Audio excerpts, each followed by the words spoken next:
Hello and welcome to the transcription explanation of this design. It was done using Loren Sherman script, which uses a combination of dots and lines on these 4 different stems to make our consonants, and vowels are a bit trickier. They're these smaller circles, and they are located in different positions depending upon what vowel they are, and if they're attached on one of these 4 consonants. So this is like an A by itself, just on the line of the word circle, then a B with an A on it, because this is a B stem, and then a J, because this is a J stem with an A on it, a T with an A on it, T stem, and a THA. So in this design, most of the funky things have to do with the layout, because I have this sentence skewer here, following, then going into the bottom, so you read the script bottom counterclockwise, and the whole pattern flows with this bottom counterclockwise flow to it. And then we get to this other sentence circle, which has its own little bottom counterclockwise element into it as well.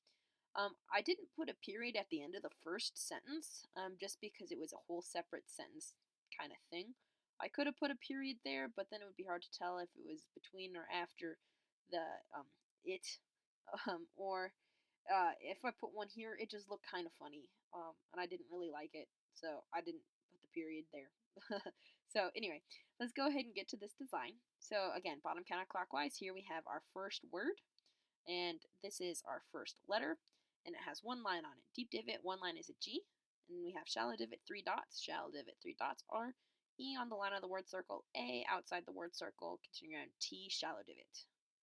No lines or dots on it. This line, it's important, it passes through. So G-R-E-A-T. Then we have this. Here is our bottom of the word circle. This is our first letter.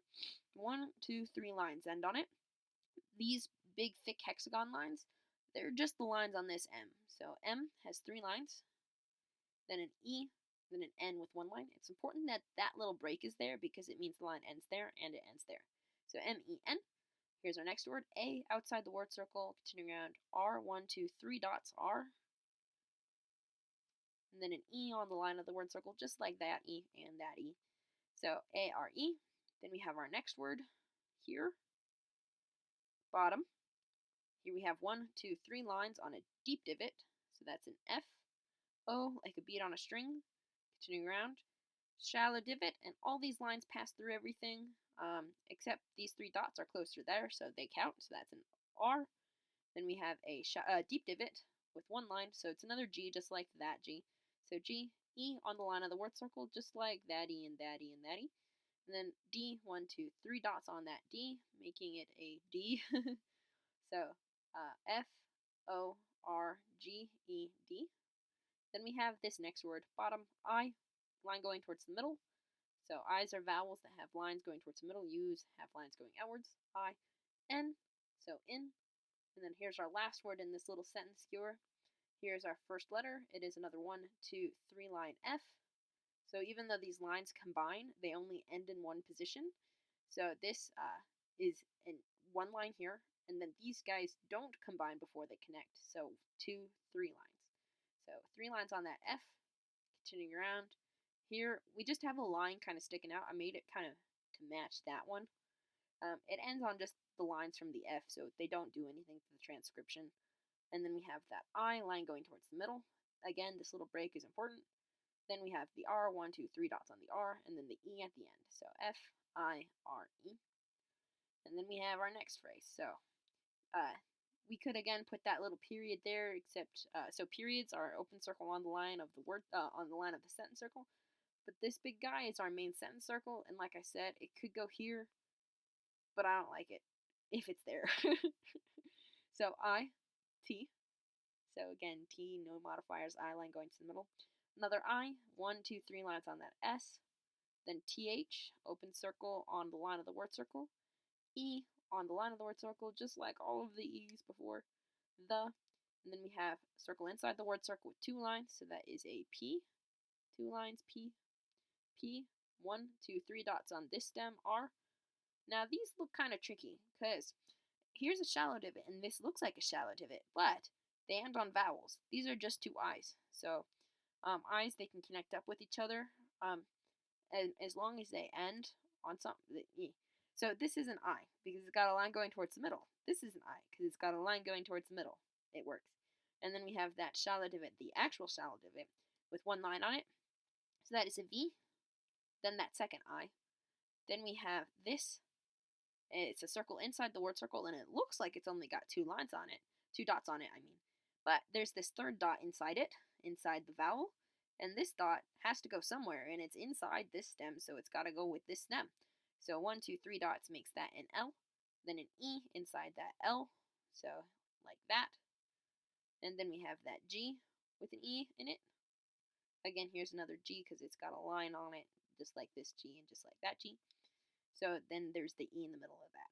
So I did something kind of tricky by overlapping these stems here and here. I also did that here and here. It's just to help save space. So anyway, L-E-G-E. So P-R-I-V-I-L-E-G-E. Okay. Now, here we have some tricky orders. Like, do we read this one because it's connected, or do we read this one because it's going counterclockwise the next one you hit? And the answer is, it's tricky, but this is the word that comes next. Because if we follow around the sentence circle, you generally read outer to inner if there's ambiguity, which is, the rule I'm going with to make this right. But it's mostly because I needed to save space, and I had a divot here. I put that guy in, and I had a divot here to put that guy here. So anyway, we read this one next, and then this one, because it's of. One little O, and then 1, 2, 3 lines in the F. So of, and then here we have the bottom of this word circle, L, E, 1, 2, 3 lines on this S, and then 1, 2, 3 lines on that S, another E, 1, 2, 3 dots on this R. So L, E, S, S, E, R, lesser. And then we have something tricky going on here. So like I overlap stems there, I overlap stems here. Here we have our first stem.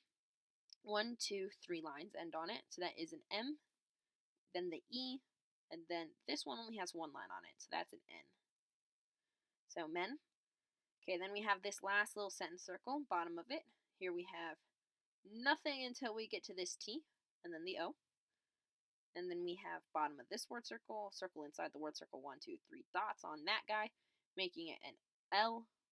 And then we have an I line going towards the middle.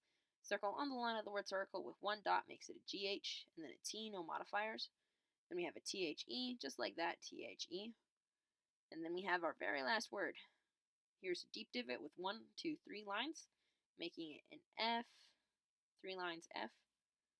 Continuing around L, 1, 2, 3 dots on that L, and the A.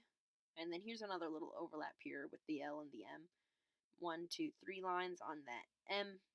And again, lines that overlap, they don't count. This is just the letter circle for the L, and this is the letter circle for the M, and then the E at the end, and then our period, our actual period at the end of the sentence. So yeah. Great men are forged in fire. It is the privilege of lesser men to light the flame.